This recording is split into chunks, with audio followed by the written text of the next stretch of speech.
Welcome in, and thank you so much for joining us today. Yes, thank you for being here. Whether you are, listening on your commute, making breakfast, or just taking a quick moment for yourself, we are absolutely thrilled to have you pulling up a chair with us for this deep dive. It's going to be a fascinating one. It really is.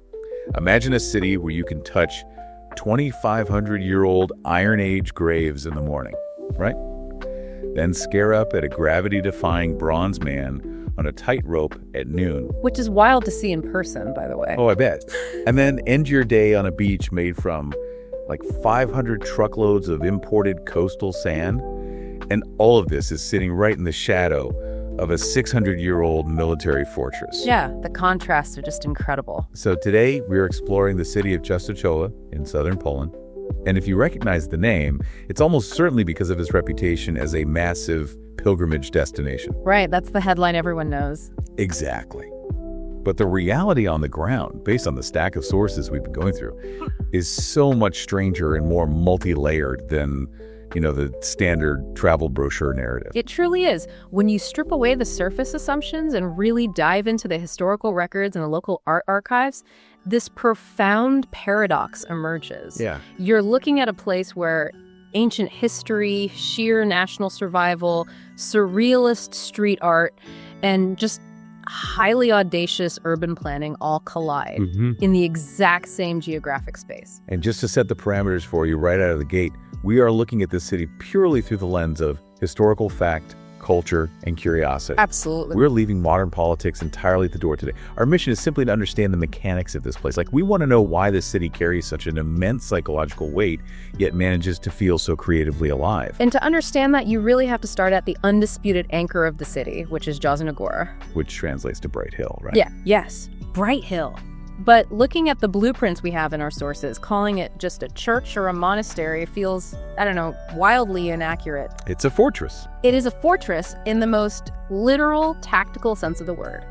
Jasna Góra was founded back in 1382 by the Pauline monks. Which is a long time for one group to hold a hill. A staggering amount of time. Over 6 centuries of continuity. But you're right to highlight the architecture, because those star-shaped walls, the bastions, the reinforced gates, they aren't decorative. They weren't building that just to look pretty for visitors. Exactly. They were engineered and continually upgraded to withstand heavy artillery and prolonged siege warfare. Which, begs the question, why does a monastery need star-shaped artillery bastions? Right. And that brings us to the year 1655. This period is historically known as the Deluge. A very fitting name, honestly. Yeah, it was this massive, devastating Swedish invasion of the Polish-Lithuanian Commonwealth. And the Swedes had this highly effective veteran military machine. They were just sweeping across the country, capturing major cities with terrifying speed. They steamrolled everything in their path. Right.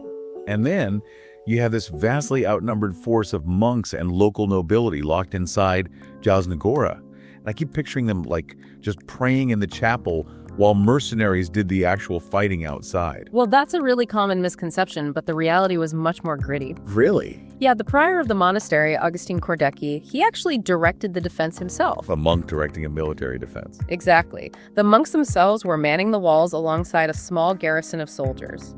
They had about 160 men facing off against a Swedish force of roughly 3,000 professional soldiers. Wait, 160 against 3,000? Yes, and the Swedes were equipped with heavy siege cannons, so they expected the monastery to capitulate immediately. I mean, why wouldn't they? They had just beaten the rest of the country.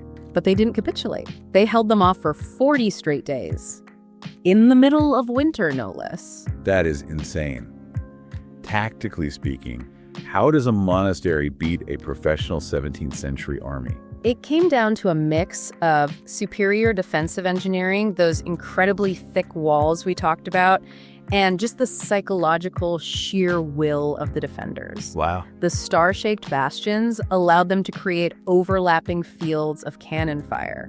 It made it nearly impossible for the Swedish infantry to just rush the walls. Right, you get caught in a crossfire. Exactly. Plus, the Swedish army was overextended. They were really struggling with supply lines in that brutal winter cold. So they just gave up. After 40 days of freezing temperatures and failing to breach the main fortifications, yes, the Swedish commander realized it was draining resources he couldn't spare and ordered a retreat. The audacity to just outlast an empire from inside a monastery, It's incredible. And the ripple effects of that survival kind of changed the entire trajectory of the country, didn't they? Monumentally so. I mean, put yourself in the shoes of the Polish people at that time. Their armies were crushed, their capital was taken, the state was on the verge of total collapse. It was a very dark time. Very dark.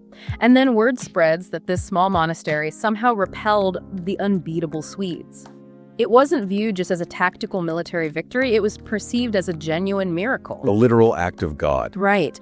It galvanized the entire country to rise up against the occupation. It was such a psychological turning point that the following year, King John Casimir made a formal vow. The Wall Oath, right? Yes, the Wow Oath. He officially proclaimed the Virgin Mary the Queen of Poland. Which brings us directly to the physical centerpiece of all this. The reason the king made that vow, and the reason millions of people still walk hundreds of kilometers to get there today, is the icon housed deep inside those fortress walls. The Black Madonna of Czestochowa. Yeah. And the ancient tradition claims it was painted by St. Luke on a cedar tabletop that actually belonged to the Holy Family. Right, so that is the theological tradition. Now, from a secular art historical perspective, experts date the current painting to the Byzantine era, so roughly between the 6th and 14th centuries. So it's been painted over a lot, right? Extensively overpainted due to damage. But honestly, the physical age almost doesn't matter compared to its cultural weight. And it gets the name Black Madonna from the dark skin tone of the Virgin Mary and Jesus, correct? Yes.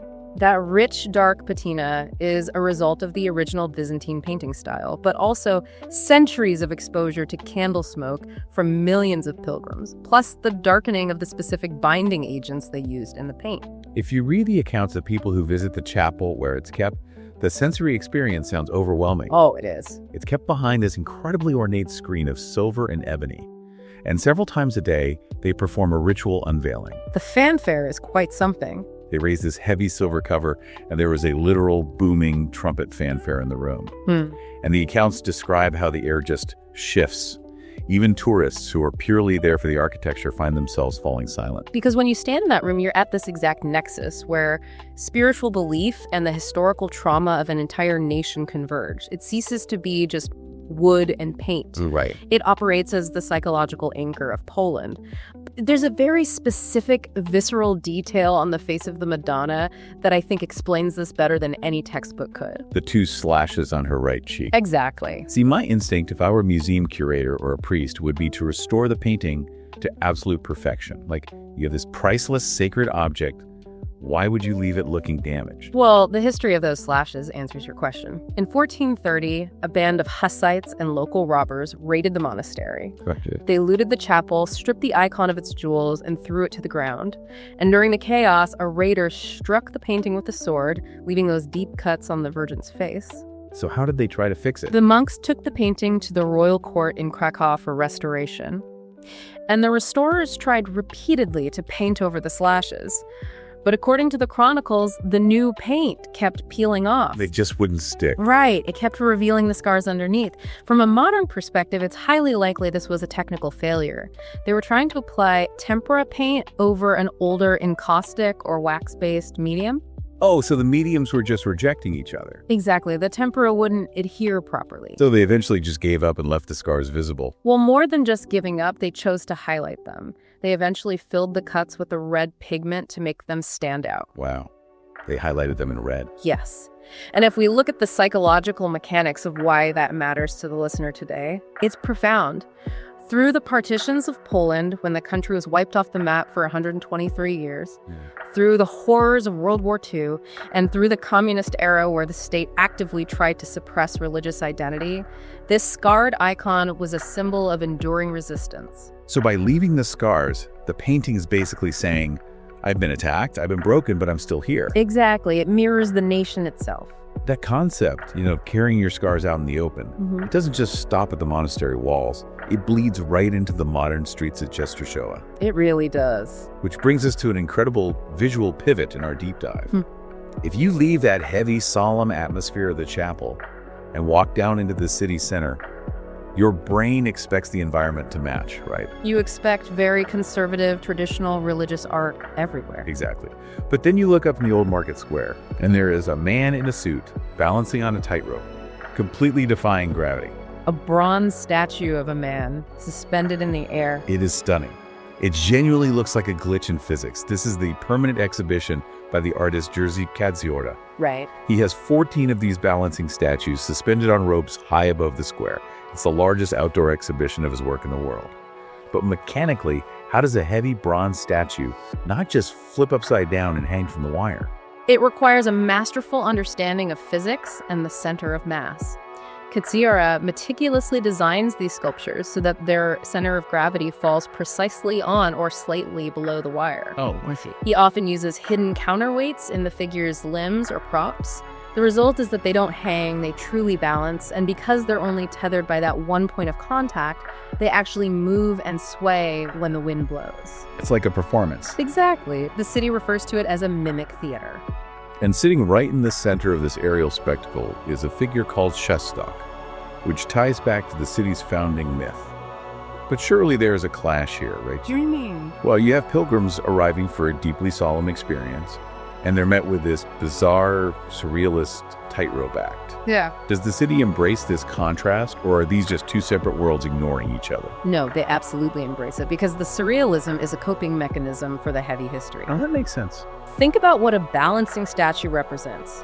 It is a figure caught in midair, maintaining its equilibrium despite the forces of gravity and wind trying to pull it down. Right. For a city that has spent centuries balancing between empires, wars, and shifting borders, a man surviving on a tightrope is a perfectly logical mascot.